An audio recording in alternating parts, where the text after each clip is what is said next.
pressure to myself. I have sold my daughter. Emily, please forgive me.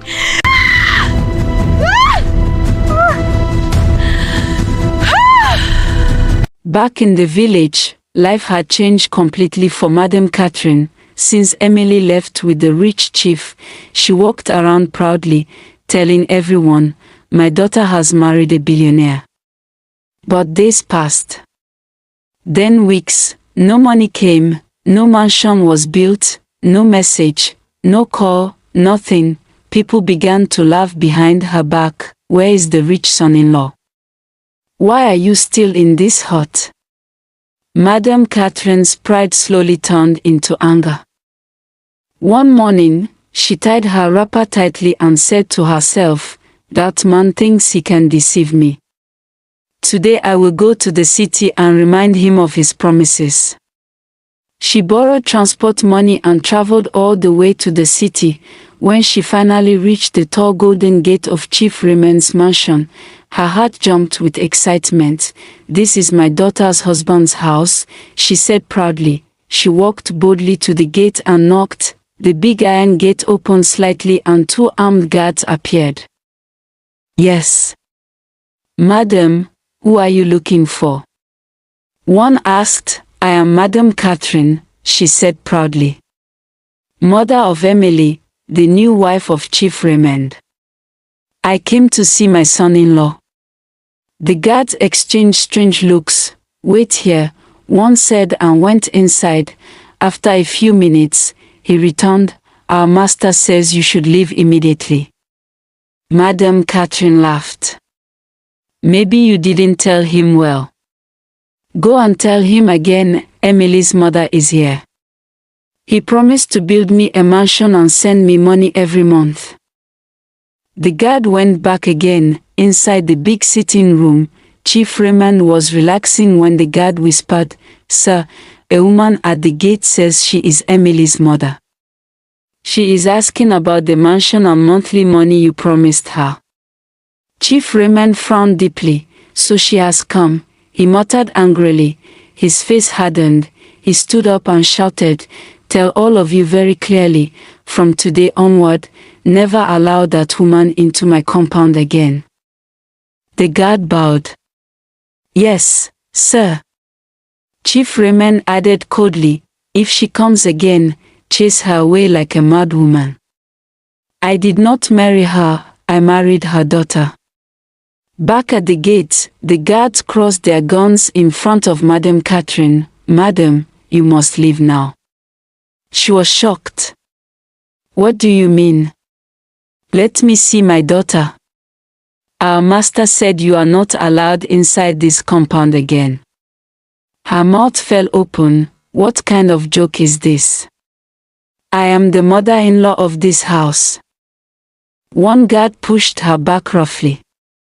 "Go away before we disgrace you here."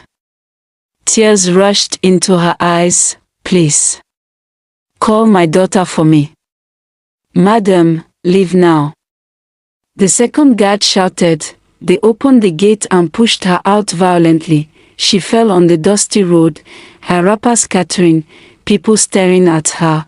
The big gate closed loudly behind her. Madam Katherine sat on the ground in shock. "No, this is not possible."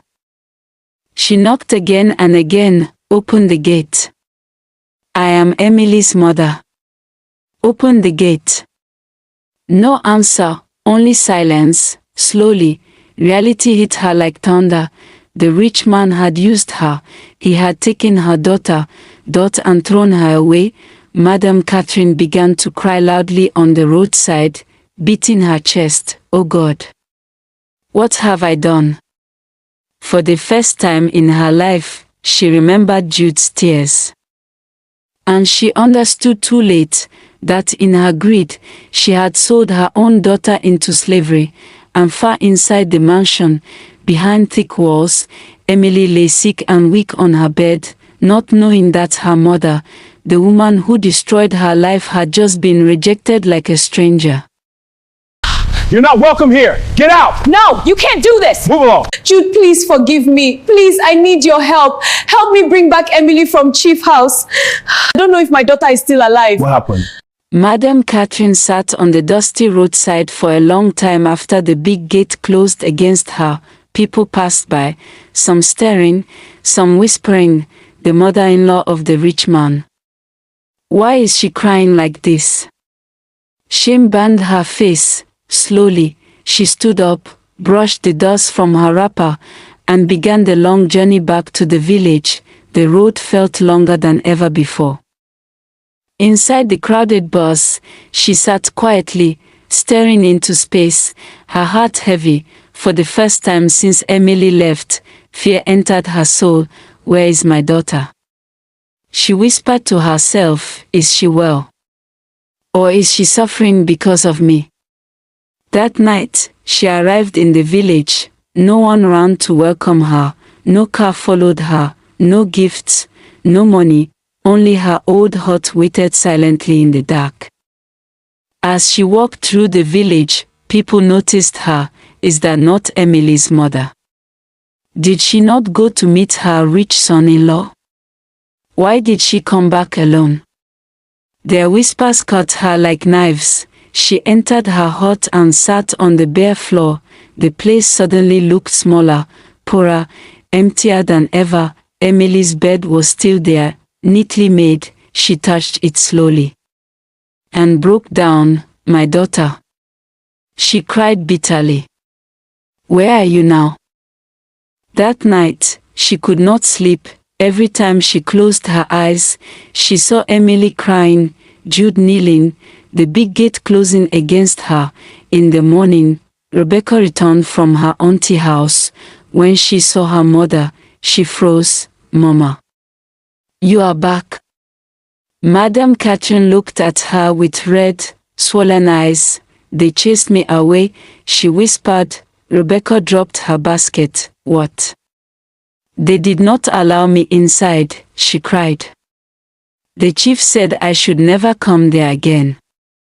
Rebecca's heart sank. So, you sold my sister for nothing? She said softly, tears filling her eyes. Madam Katherine screamed and held her head. I made a mistake. A terrible mistake. She stood up suddenly and began walking around the hut like a mad woman. I wanted a mansion. I wanted money. I wanted respect. She beat her chest, but now, I don't even know if my daughter is alive. Neighbors gathered outside when they heard her crying. One old woman shook her head sadly. Greed has destroyed many mothers before you, she said. That evening, Madam Katherine went to Jude's workshop. When she saw him sitting quietly, thin and weak, she fell to her knees before him. Jude, forgive me, she cried loudly. He stood up in shock. Mama, I have destroyed my daughter's life, she sobbed. Please, help me save Emily. Jude's heart shook. She is suffering, isn't she? He whispered. Madam Katherine nodded, crying harder. I don't know what that man is doing to her. Jude clenched his fist, fire burning in his eyes. At that moment, something changed in him. The weak, broken Jude disappeared, and in his place, there stood a man ready to fight the whole world to save the woman he loved.